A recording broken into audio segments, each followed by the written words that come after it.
मध्य Asia में बसा देश इजराइल एक ऐसा देश है जो अपनी स्थापना से लेकर अब तक यानी सन 1948 से 2020 तक एक भी युद्ध नहीं हारा है। आज हम यहाँ पर चर्चा करेंगे कि आखिर ऐसी कौन सी चीज़ है जो इजराइल को एक राष्ट्र के रूप में सशक्त बनाती है, कैसे इजराइल विषम भू राजनीतिक परिस्थितियों के बावजूद एक मजबूत और उन्नत राष्ट्र के रूप में उभरा। तो चलिए शुरू करते हैं। 19वीं सदी के अंत में या फिर 20वीं सदी के पूर्वार्ध में यूरोप में यहूदियों के ऊपर किए गए अत्याचार के कारण यूरोपीय यहूदी अपने क्षेत्रों से भागकर यरूशलेम और इसके आसपास के क्षेत्रों में आने लगे। सन 1948 में आधुनिक इजराइल राष्ट्र की स्थापना हुई। इजराइल में भी भारत की तरह संसदीय लोकतंत्र है और देश का वास्तविक प्रमुख प्रधानमंत्री होता है। यहाँ की त्रिस्तरीय न्यायिक व्यवस्था भी भारत से मिलती जुलती है। लगभग 21,000 स्क्वायर किलोमीटर में फैले इजराइल की जनसंख्या लगभग 10 मिलियन है, यानी दिल्ली की जनसंख्या के बराबर। आज इजराइल जिस मुकाम पर है वहां तक पहुंचने में इसने अपनी आंतरिक सुरक्षा पर विशेष ध्यान दिया है। आपको जानकर हैरानी होगी कि विषम भौगोलिक परिस्थितियों के बावजूद आज तक इस देश में एक भी आतंकी हमला नहीं हुआ और इसी वजह से ये दुनिया का 8वां सबसे सुरक्षित देश है। इजराइल की आंतरिक सुरक्षा की जिम्मेदारी यहाँ की खुफिया एजेंसी मोसाद की है और ये एजेंसी अपने काम में इतनी निपुण है कि इसने अब तक देश को सुरक्षित रखा है। कई लोग म्यूनिक मैसेकेयर के बारे में नहीं जानते होंगे। सन 1972 के ओलंपिक में फिलिस्तीनी आतंकियों ने इजराइल के 11 खिलाड़ियों को मार डाला। उस समय यहाँ के प्रधानमंत्री गोल्डा मेयर थी। इजराइल ने जवाबी कार्रवाई करते हुए अगले 2 दिन में ही 2000 से ज्यादा फिलिस्तीनी आतंकियों को मार गिराया। फिर इसके खुफिया एजेंसी मोसाद ने पूरे विश्व में अलग अलग देशों से उन लोगों को ढूंढ कर मार डाला जो इस पूरे प्रकरण में शामिल थे। मोसाद को इस मिशन में पूरे 16 साल लगे थे, जो अभी तक किसी खुफिया एजेंसी द्वारा किया गया सबसे बड़ा मिशन था। इजराइल की दूसरी ताकत है यहाँ की मिलिट्री और यहाँ के लोगों का देश के प्रति समर्पण। यहाँ पर 16 साल के बाद हर इंसान को मिलिट्री ट्रेनिंग लेना अनिवार्य है। महिलाओं के लिए ये ट्रेनिंग 2 साल की होती है, जबकि पुरुषों के लिए 3 साल की होती है।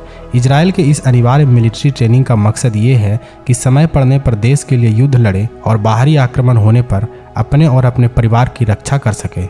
इजराइल की मिलिट्री पावर और इनके एडवांसमेंट का अंदाज़ा आप इस बात से लगा सकते हैं कि इसने सन 1967 में अपने आसपास के 6 देशों जिसमें Egypt, Jordan, Iraq, Syria, Kuwait, Saudi Arabia तथा इसके अन्य सहयोगी भी शामिल थे, इन सभी देशों को इजराइल ने मात्र 6 दिन में हरा दिया था।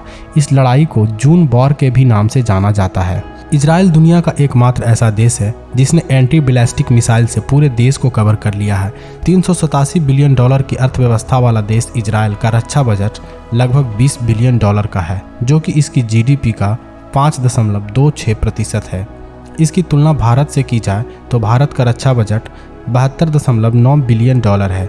भारत मिलिट्री एक्सपेंडिचर के मामले में विश्व में 3रा स्थान रखता है। इसके बावजूद हम इजराइल से आधुनिक हथियार और अन्य मिलिट्री उपकरण इंपोर्ट करते हैं। इजराइल की तीसरी ताकत है रिसर्च एंड डेवलपमेंट। दुनिया में अमेरिका के बाद यही दूसरा ऐसा देश है जो अपनी जीडीपी का 4.5% रिसर्च एंड डेवलपमेंट पर खर्च करता है, जबकि भारत विश्व की 6ठी सबसे बड़ी अर्थव्यवस्था होने के बावजूद रिसर्च एंड डेवलपमेंट पर जीडीपी का मात्र 0.7% ही खर्च कर पाती है।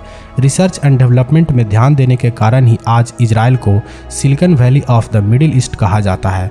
दुनिया की तमाम बड़ी कंपनियां जैसे प्यूमा, माइक्रोसॉफ्ट, सिस्को, मोटोरोला इत्यादि कंपनियों के research and development office Israel में ही है।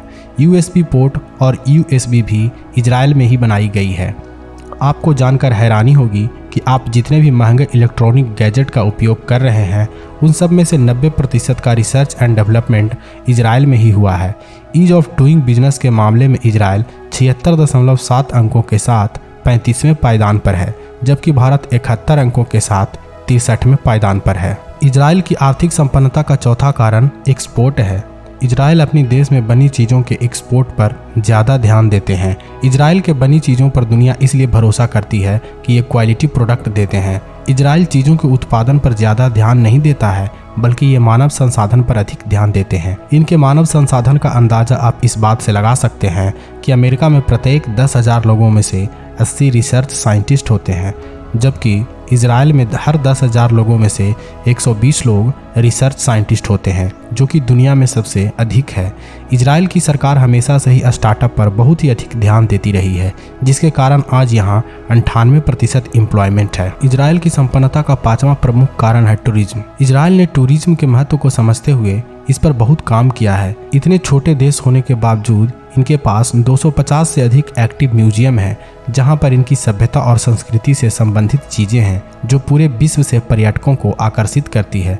273 किलोमीटर के तट रेखा होने के बावजूद इनके पास 125 से अधिक बीच हैं, जहां पर सालों भर लाखों पर्यटक आते हैं। अब बात करते हैं अंतिम और सबसे महत्वपूर्ण कारण, अंतर्राष्ट्रीय राजनीति। इजराइल अपने आंतरिक राजनीति की जगह पर अंतर्राष्ट्रीय राजनीति को अधिक महत्व देता है और इसी के कारण अमेरिका जैसे देश को अपना अस्थायी मित्र बना लिया है, जिसका फायदा इसे व्यापार, रक्षा इत्यादि क्षेत्रों में मिलता है। अमेरिका प्रति वर्ष इजराइल को अरबों डॉलर की सहायता प्रदान करता है और इजराइल के सैन्य हमलों का खुलकर समर्थन भी करता है। अमेरिका सुरक्षा परिषद में इजराइल के खिलाफ पास होने वाले प्रस्तावों को हमेशा ही वीटो करता आया है। इसके बदले में इजराइल पश्चिमी एशिया में इस्लामिक आतंकवाद के खिलाफ अमेरिकी हितों की रक्षा करता है और इससे जुड़े खुफिया जानकारी भी साझा करता है, जिसके कारण इन क्षेत्रों में अमेरिका को किसी भी मिलिट्री ऑपरेशन में आसानी होती है। अत्याधुनिक सैन्य प्रौद्योगिकी के साथ साथ इजराइल अमेरिकी नेताओं को अपने समर्थन में लॉबी करने के लिए मोटी रकम भी देता है, ताकि इजराइल के पक्ष में अमेरिकी नीतियों को प्रभावित कर सके। अमेरिका या इजराइल में चाहे किसी की भी सरकार हो, इन दोनों की दोस्ती समय की कसौटी पर खरा उतरा है। अंतर्राष्ट्रीय स्तर पर इस तरह के रिश्ते को ऑल वेदर फ्रेंड कहा जाता है, लेकिन इस बार परिस्थितियां थोड़ी विपरीत है। अमेरिकी राष्ट्रपति जो बाइडेन को शायद इस बात का अंदाजा नहीं था कि इजराइल इतना भीषण युद्ध शुरू कर देगा। इजराइल और फिलिस्तीन युद्ध में मारे जा रहे नागरिकों को लेकर अमेरिकी कांग्रेस ने बाइडेन सरकार पर सीज फायर यानी युद्ध विराम करने के लिए दबाव डाल रही है। अमेरिका की सिविल सोसाइटी भी बाइडेन पर युद्ध रोकने का दबाव डाल रही है। अमेरिका ने पिछले 18 मई को $735 मिलियन के हथियार की डील की थी। अमेरिका के इस मिलिट्री डील को लेकर भी कांग्रेस में भारी विरोध हो रहा है और बहुत सारे सीनेटर इसे कैंसिल करने की मांग कर रहे हैं। ऐसे में देखना दिलचस्प होगा कि जो बाइडेन इस विपरीत भू राजनीतिक स्थिति का सामना कैसे करते हैं। दोस्तों, हमारी ये वीडियो आपको कैसी लगी कमेंट करके ज़रूर बताइए।